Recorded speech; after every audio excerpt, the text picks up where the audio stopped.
Before reciting the Srimad Bhagavatam, which is our very means of conquest, we should offer our respectful obeisance unto Lord Narayan, the Supreme Personality of Godhead, unto Narayan Rishi, the supermost human being, unto Mother Saraswati, the goddess of learning, unto Srila Vasudev, the author, and unto Srila Prabhupada, the translator, commentator, and our spiritual master. Nashta Prayesha Bhadreshu Nityam Bhagavat Sevaya Bhagavatrittama Shloke Bhakti Bhavati Naishtaki. By regular attendance in classes on Srimad Bhagavatam and by regular devotion and service to the pure devotee, all that is inauspicious within the heart is destroyed almost to nil, and loving devotion to the Supreme Lord, who is glorified in transcendental songs, is established as an irrevocable fact. Om Namo Bhagavate Vasudevaya. Om Namo Bhagavate Vasudevaya. Om Namo Bhagavate Vasudevaya.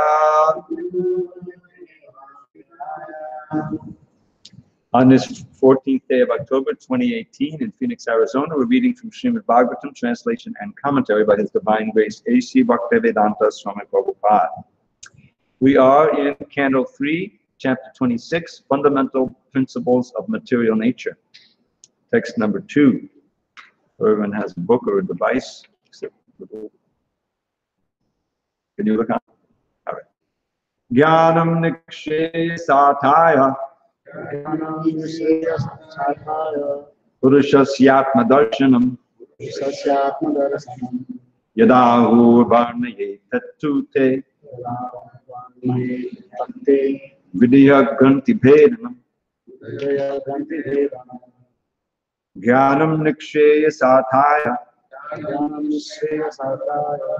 Purushasya darshanam Yadahu varnaye tatte Vidya granti bhedanam Jnanam nikshaya sathaya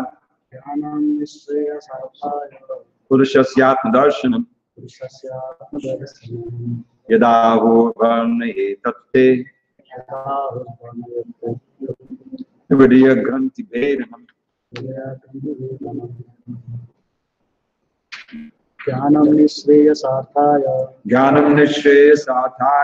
Purushasya Purushasya darshanam Yadahu varnayate tatte Vidya granti bhedanam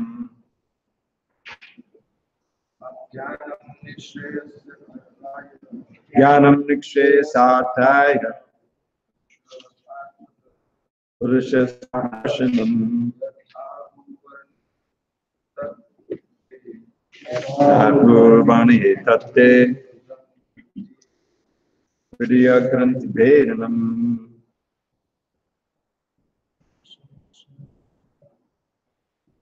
Jnanam nikshaya sathaya Purushasya darshanam Yadahu varnaye tatte Vidya granti bhedanam. Ladies? Jnanam nikshaya sathaya Purushasya darshanam Yadahu varnaye tatte Vidya granti bhedanam. Sathaya Purushasya darshanam Yadahu varnaye tatte Vidya granti bhedanam. What means? You can just read along. Jnanam, knowledge, nikshayasa, arthaya, for the ultimate perfection, Purushasya, of a man, Atma darshanam, self-realization, Yat, which, Ahu, they said, Varnaye, I shall explain, Tat, that, Te, to you, Vidya, in the heart, Granti, the knots, Vedanam,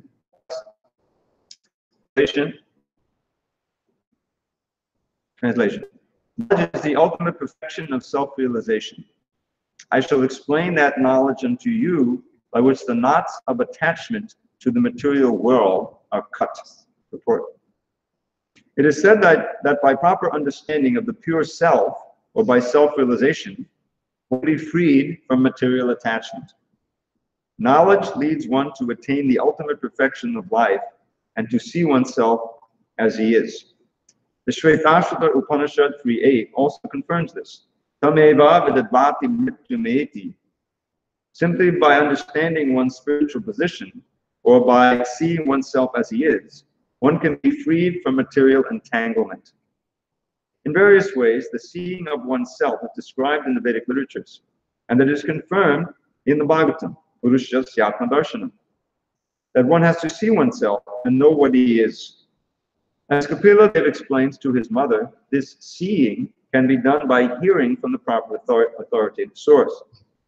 Kapila Dev is the greatest authority because he is the personality of Godhead. And if someone accepts whatever is explained as it is, without interpretation, then he can see himself. Lord Chaitanya explained to Sanatana Goswami the real constitutional position of the individual. He said directly that each and every individual soul is eternally a servitor of Krishna. Jivara Swarupoi Krishnera Nityadas. Every individual soul is eternally a servitor. When one is fixed in the understanding that he is part and parcel of the Supreme Soul, and that his eternal position is to serve in association with the Supreme Lord, he becomes self-realized. This position of rightly understanding oneself cuts the knot of material attraction. Hridaya Granthi Vedana. Due to false ego or false identification of oneself with the body and the material world, one is entrapped by Maya.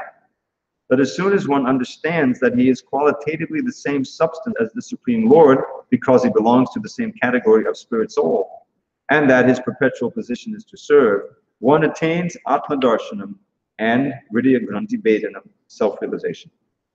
When one can cut the knot of attachment to the material world, his understanding is called knowledge. Atma Darshanam means to see oneself by knowledge. Therefore, when one is freed from the false ego by the cultivation of real knowledge, he sees himself, and that is the ultimate necessity of human life. The soul is thus isolated from the entanglement of the 24 categories of material nature. Pursuit of the systematic philosophic process called Sankhya is called knowledge and self-revelation. Om Jnana Timirandasya Jnananushalakaya Chakshu Unmiratam Mena Tasmai Shri Gurave Namaha. In the darkness of ignorance, but my spiritual master Srila Prabhupada opened my eyes with the torchlight of knowledge. I offer my humble obeisance unto him and to all members of Sri. So we're commencing on this chapter, which is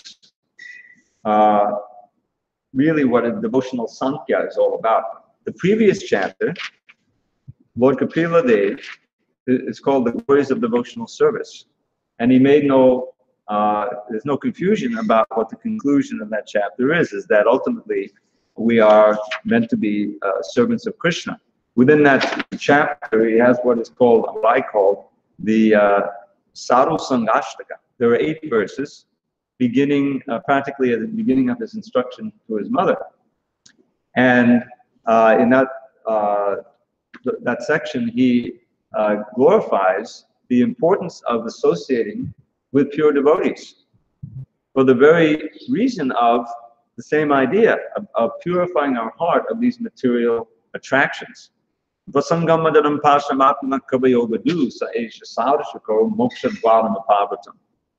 important verse. Prasangam. Prasangam means strong attachment and very close association. It's interesting that the very word sangha has 2 meanings: association, as in sadhu sangha, and also attachment. As Krishna says, Jayato Vishyan Punsa Sangasteshu Jayate. By meditating on the acts of the very soul, acquires attachment for them. And when that attachment grows stronger, it becomes what is called kama, and from there everything goes down.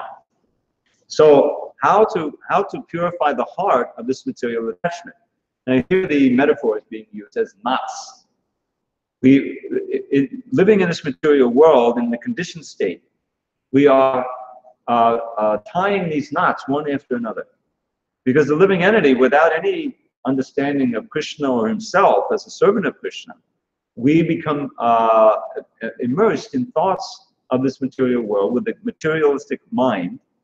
And the function of the mind is sankalpa vikalpa.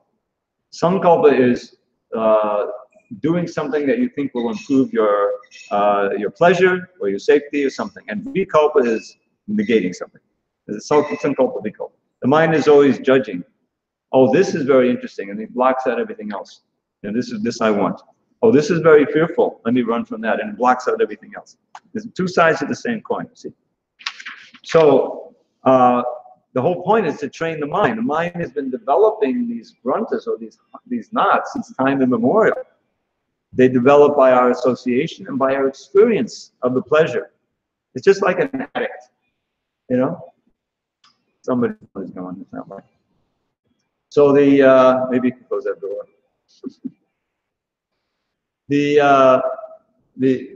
By experiencing some pleasure, some material pleasure, which is admittedly transitory, still the desire to experience it again is planted, isn't it?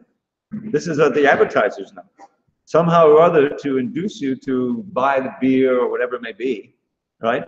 Because they hope that you'll like it and buy it again and again and again and again. They want to hook you, right? And not just that, anything. A trip to the Bahamas, a million different things they're trying to sell you. So the advertisers are very skilled. They try to plant a desire seed in your heart. And even the desire seed is planted and you forget all about it. But the next time you want some chocolate, you think, I think I'll get Hershey's. That desire was planted in your heart that Hershey's is very good. You may not even remember. And as soon as you actually taste it and you experience it, then the desire is more firmly planted, and that's called a knot in the heart. And for the rest of your life, you may think you need chocolate and buy chocolate. So it's all under the addiction paradigm.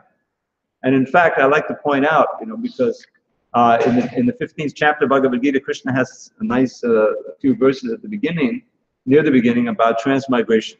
You remember that?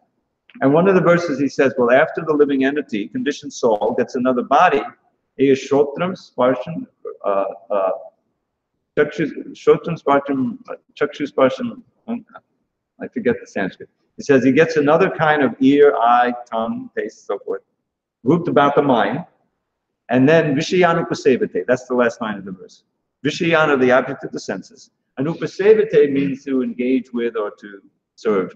But another meaning of upasevate is become addicted to. I looked it up in the dictionary. So this ordinary life. We're developing a certain spectrum of attachments that are just suitable to the body we have. So this is called Vidya Granthi.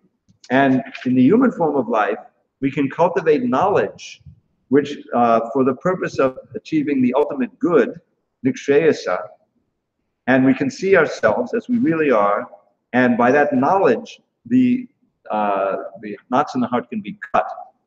So this is a metaphor, but it means that the material desires can be eliminated, but not killed. They are transferred or transferred into desire for serving Krishna. We have to have desire. We have to do something. The illusion of the impersonalist is that, or the Buddhist even, is that you can somehow annihilate desire. And with it, the Buddhists think of your personal life. And the Mayavadi is all vishesh. This is what they call nirvishesh. No varieties. It's clear from that, because as soon as there are varieties, we're going to after them. Is it? But this is artificial. And you know the verse, a very nice verse that the demigods spoke to Krishna when he was in the womb. Ye and ye adavindaksha vimuktamaninas tvayasta bhavad avishuddha buddhaya. Aruha kuchena param padam tatappatantyadho anadati yushmanandaya. They've been praising the glories of the devotees. And here they say, but there are others who are not devotees. Yeah, ye and ye adavindaksha vimuktamaninas. O Sai Lord, who think themselves liberated, although designed first to serve. So they, by a very few, by a severe austerities, but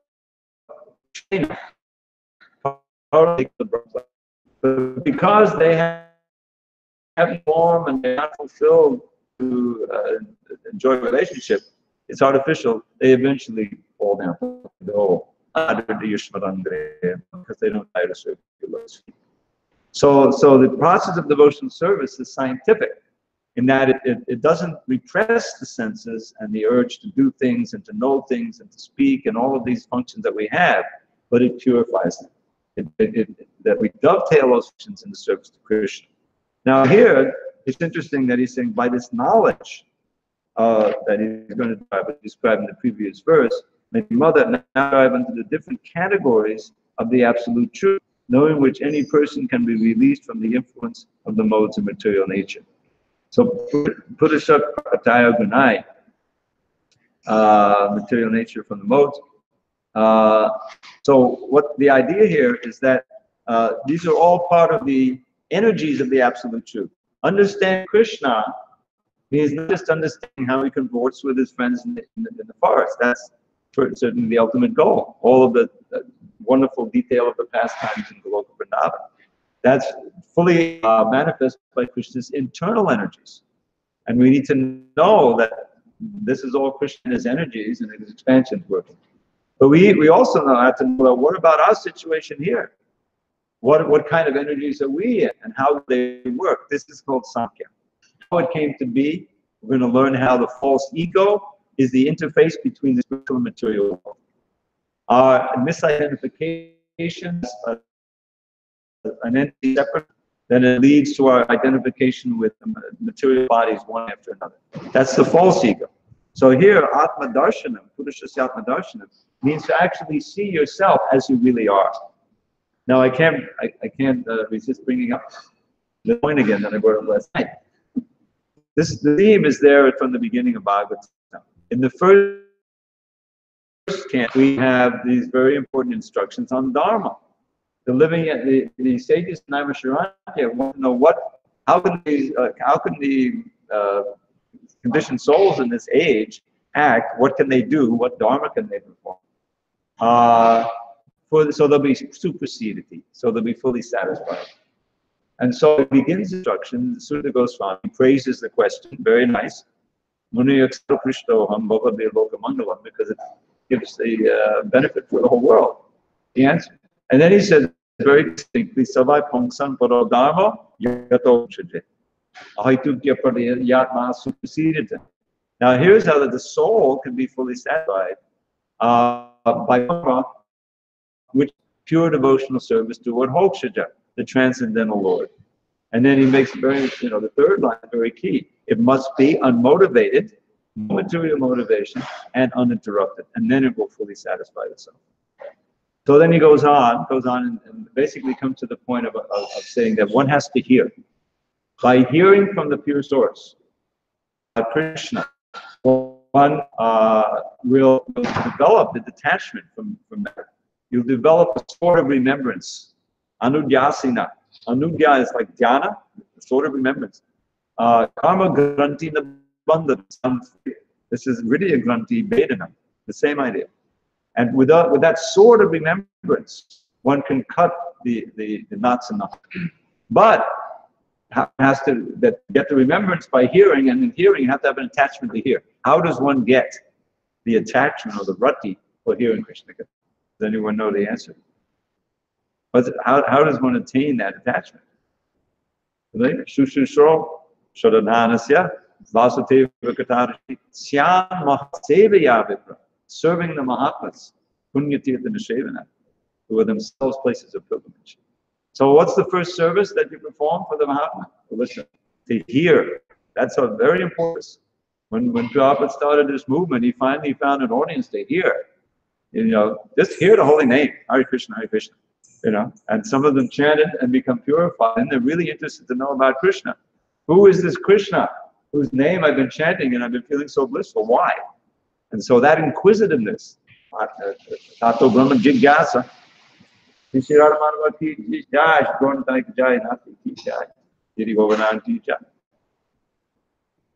So that ability or that willingness to hear submissive oral reception and ardent hearing. It means the material mind is going to give objections. You know, this is boring. When can I think about sense gratification again? Let me just go into reverie, remembering. You know, we may not even do it consciously. That's why in the beginning we have to consciously hear nicely and drink in the instruction and make it part of our heart so that we act on it. So I found some willing hearers, and by that hearing I'm so much purified. And you have a philosophy to base your actions on. We have to know why we're doing what we're doing and where it's leading. So that's why jnana is so important. Now it's also interesting, in the course of that same second chapter, we get to the point of him saying, Kamasinendriya priti, labo jivete yavata. It says life's desires is not meant for engaging in sense gratification. Labo, just live as simple as possible. You see? Then what should I do with my energy? Jivasya tattva jigyasa. One should live to inquire into the truth of the self. Sound familiar? Tato Brahma Jigyasa. The same thing. That would be the natural commentary on the Bible, on the Vedanta Sutra. So, tattva jigyasa, nato yashaya karmavi. Nothing else should be the goal of one's works. So, what is that tattva? This verse, I think some of us know at least part of it. Padanti tat tattvam yidganam advayam brahmeti padamapi bhagavaniti shabdite. He's defining the absolute truth in three phases. It's one absolute truth, but it's understood in different to the means of approach. The Brahmavadis, who don't believe in the Supreme, or they think that the Brahman is the Supreme, say Krishna exists, but he's a manifestation of Brahman, whatever. That's the general focus of it. That's the white light. That's not our final destination. We fall down from that. Then there's the super soul, localized source of all knowledge, the Upadrashta, the overseer, the permitter, giver of remembrance and knowledge and intelligence. Okay, he's there. But then there's the full manifestation of Bhagavan, who includes the Brahman, right? Brahmanohi pratishtaham. I'm the basis of Brahman.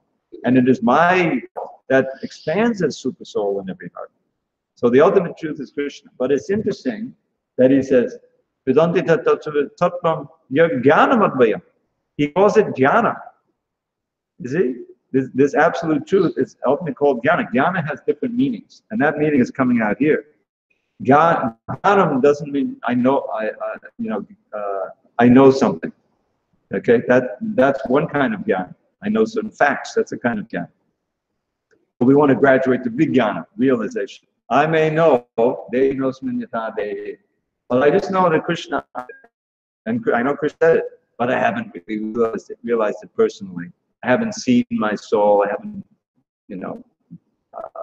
understood it as much as I understood that the Prabhu is sitting there on the piazza.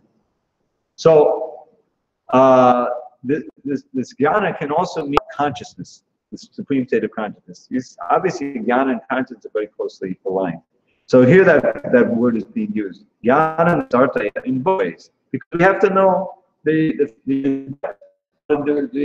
world come about. What are different categories of 24 different gross and subtle? That's a very important understanding, because that means that when we live in this world, when we see through the eyes of chapter 26 here, we don't just see everything as we ordinarily see it. We say, oh, this is part of Krishna's energy. This is the subtle energy. This is and remembering that, you think of Krishna, because after all, Krishna is the source of all these energies.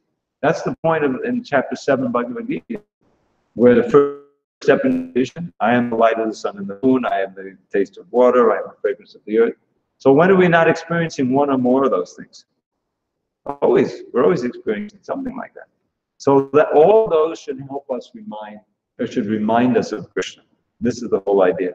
That's a simple Sankhya section in chapter 7. So Purusha's Atma Darshanam. Now, the seeing of oneself. This is a very important point.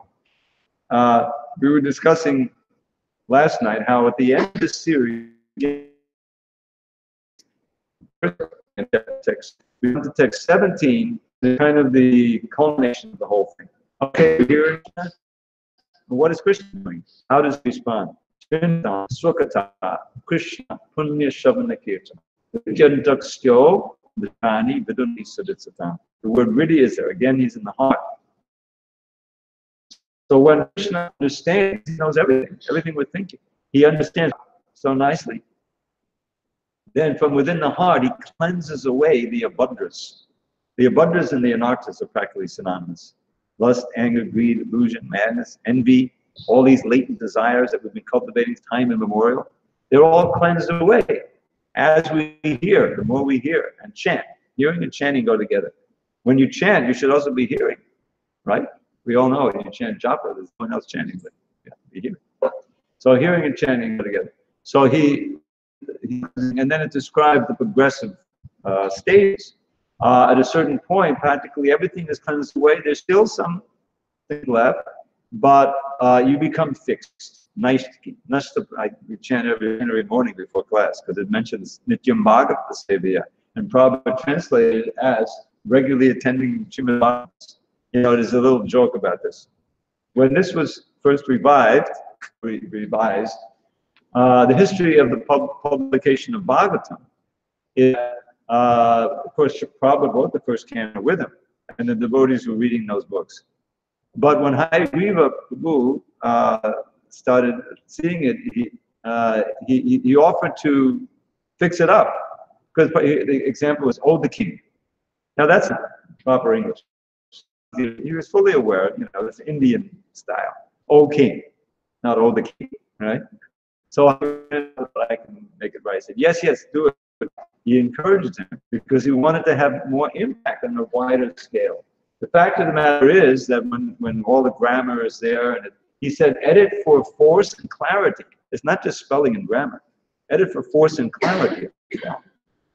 So when Hayagriva got to this section of the second chapter, so he came to the final verse.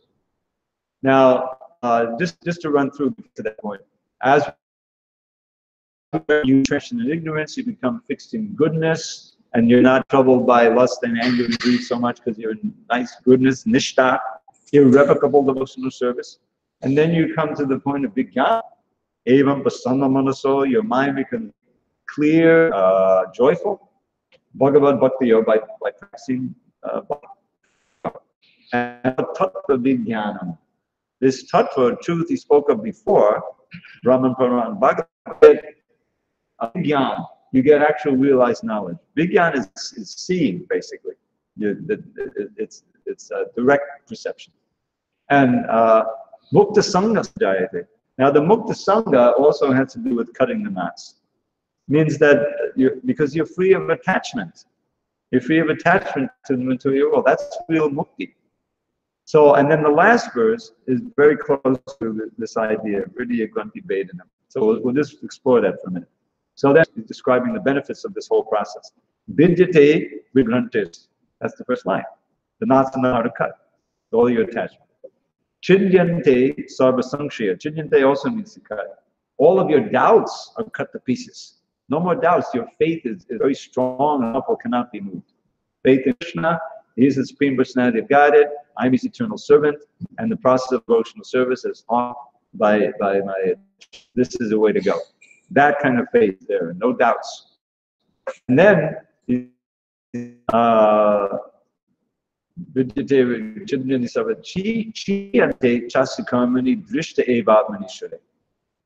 the last line takes place, then all your karma is completely neutralized. This is in the Brahma.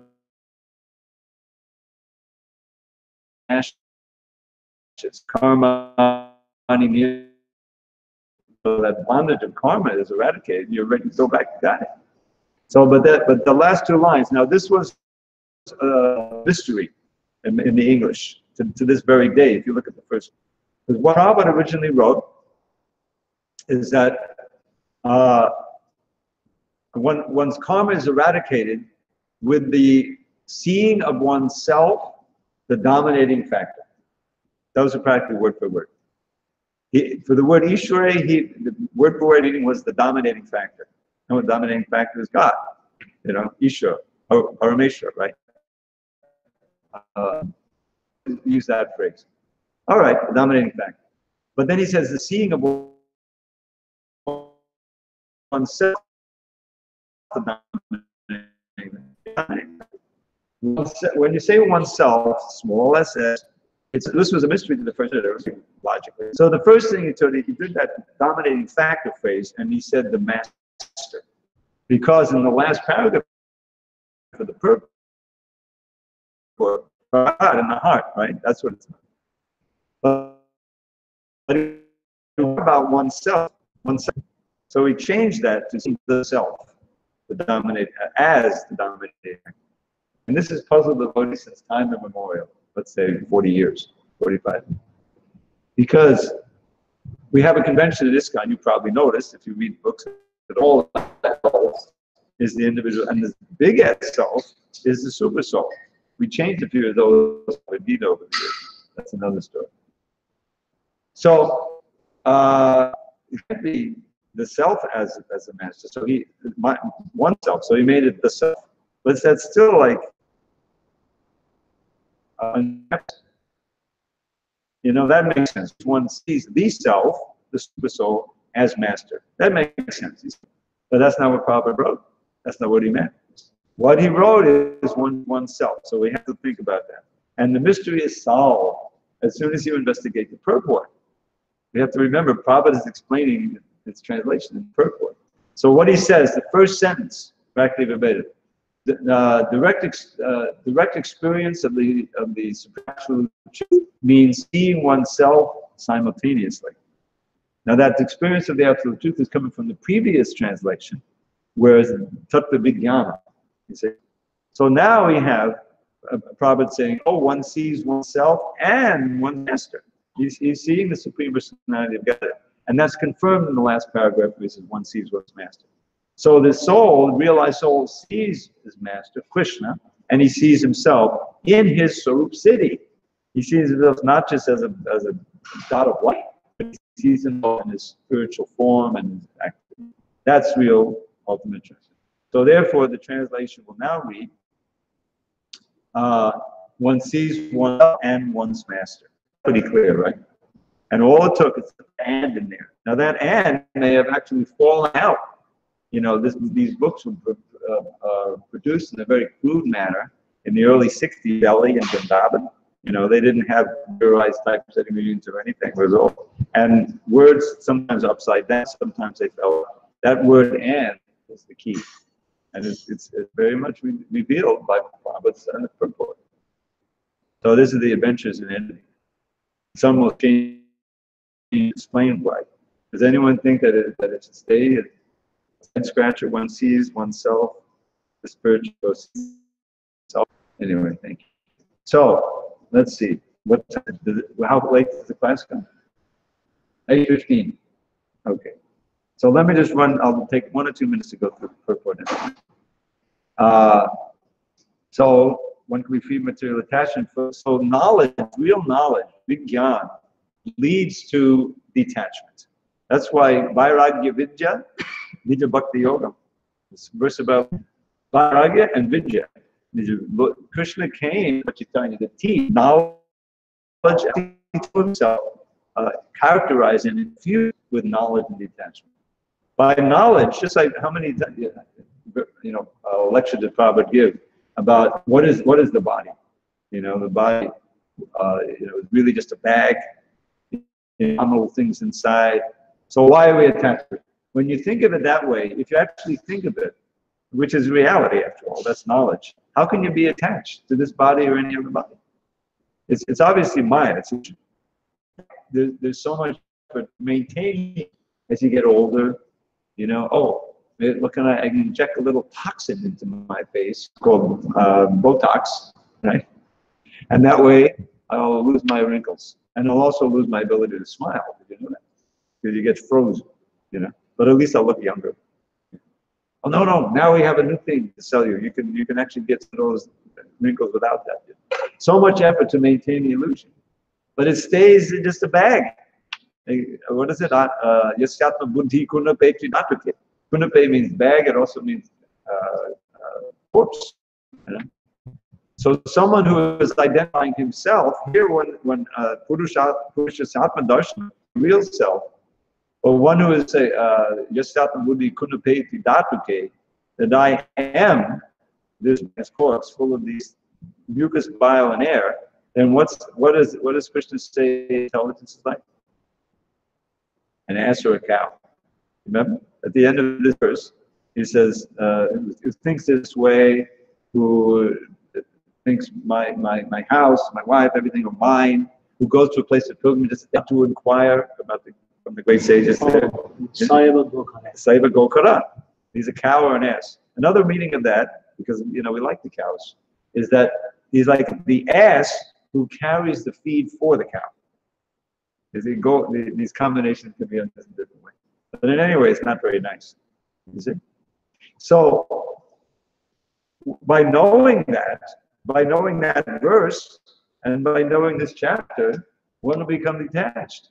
Should become detached. Knowledge, real knowledge tends to produce vairagya. And one can also see oneself as a real Jiva Swarupa Krishna and Nityadas. Our real Swarup is to be servants of Krishna. And it's by this understanding, one can cut the knots. And also, by the understanding as well as the pleasure of serving Krishna. Because after all, those knots are in the form of desire, isn't it? So one more shloka, and then if there's any questions. Sanatana Goswami, not Sanatana Goswami, sorry, Sanat Kumar, in his instructions to Maharaj Prithu, he cites this verse near the end of his instructions that Prabhu would often quote. Yat pada pankaj pralasha vilasa bhaktya karmashayam gutitam udgutayanti santa. Here the gutitam udgutayanti, go back to the knots. He says, the devotees, with devotion, they serve the toes of the lotus feet of the Lord. And they experience so much pleasure, vilas, from doing that. And by doing that and experiencing that vilas, karmashaya is aspirations for fruitive activities, material desire. Gwatitam udgutayanti, those knots are untied, basically cut. Santas, the santas of the devotees. And the rest of the verse, I'll get to Sanskrit. Those whose minds are devoid of bhakti, the impersonalists or the gross materialists, whatever, they may try to control those desires, but ultimately they're swept away by the force of Maya. Therefore, the conclusion is worship Vasudeva. And I'll leave it at that. That's my last word. Therefore, we should and cut the knots in the heart and become tied up tightly to Krishna's lotus feet. Any questions or comments? Yes, sir. You want a shlok, a poem? Anyway, whatever. I'm sorry. Yeah, that Badanti Tattva Pujidam. Yeah. Yeah, and all the time, lots of devotee, and they are saying there is 3 phases of the absolute truth. Yes, 3 phases. But I never found the other supporting verses for Brahman in this, and Paramatma in this realization, and Bhagavan in this realization. I never found any so-called supporting verses from other scriptures. From other? Scriptures like other places. But I mean, there's plenty of explanation of that in Prabhup's books. Yeah, what Brahman is. Bhagavatam, it just step by step we are saying. But it's more in the main verse, it's talking about the 3 phrases. I mean, whatever they are attaining is same, no? No, they're not. They don't attain the same goal. I mean, in the purport there, it explains. It's just like one reality, the sun. The sun is there. So how do we experience the sun? Well, I'm experiencing the sun right now. I know the sun is up. I see the sunshine. So that's the first way. It's like this undifferentiated sunshine all over the sky, even before the sun rises. So that's, no one can sun, but you're not experiencing the sun in full. Then if you turn your attention, you see, oh, okay, there's a localized sun. There's an actual sun that is emanating all of those rays. So that's compared to the Paramatma. the localized within the heart, within every atom. It's not just this ray. But beyond that localized aspect, which is more or less in a personal understanding, the function of the Paramatma until we become devotees is we don't think of it as a person, as a person, but he is. But then Bhagavan, he is the full manifestation, all the personalities and the activities and everything we know as personhood. But these other two aspects rest on Bhagavan. They're an expansion of his Ashtaha, his energy, and his Vishnu, what is it, the Smanksha expansion, means his plenary expansion, all of the Vishnus, all of the avatars like Matsya and Shringa, they're all part of that Smanksha expansion. And the Super Soul is one of them. You know, and we know how he comes through Chirodakshaya Vishnu and the whole thing. But still, he's qualitatively different from the Brahman. The Brahman is everywhere. There's no. So I mean, I don't claim to have realized those three phases, you know, from Brahmavadi. But I think it's clear that the problem is the means of approach. That determines what aspect you can realize. If you're not a bhakta, there's no way you can realize Bhagavan. He keeps himself hidden. You know, you can be a Brahmavadi, and it says, you know, and by a very few, through severe austerities, repressing the senses, not engaging them in anything. They can attain the Parampadam, which is Brahmabhuta. You know, but without bhakti, it's like going into space. Oh, I want to go into space, but you don't want to stay there forever, right? You want to land on a planet, or you want to come back to Earth. But Prabhupada says it's just like going into space. It's just like what I compare it to. I've never been in this, but I've heard about it. The sensory deprivation box. Is you're floating in water. It's just the right temperature. There's no inputs, you know, and it's like, oh, what a relief. You know, all my anxiety can be just, you know, let me just stop thinking, you know. But how long can you stay like that? Eventually, I got to get out of here. You know, I got stuff to do. I got to go see my friend, whatever.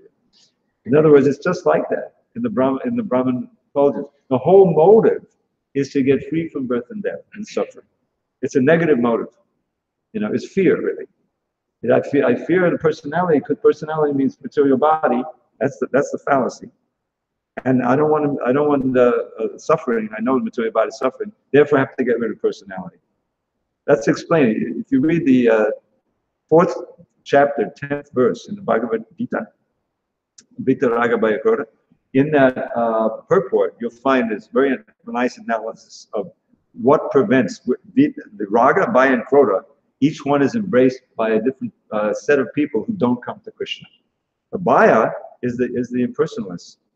Because if you're always thinking, oh, birth and death, I got to get out of birth and death, and therefore I have to stop, you know, all activities of the senses and the mind and just become conscious of being conscious. I am that I am. And that way I won't take birth anymore because there'll be no attachment. It's totally artificial. And that's why the demigods pray, oh, they go up, but then they come down. Because it's like astronaut.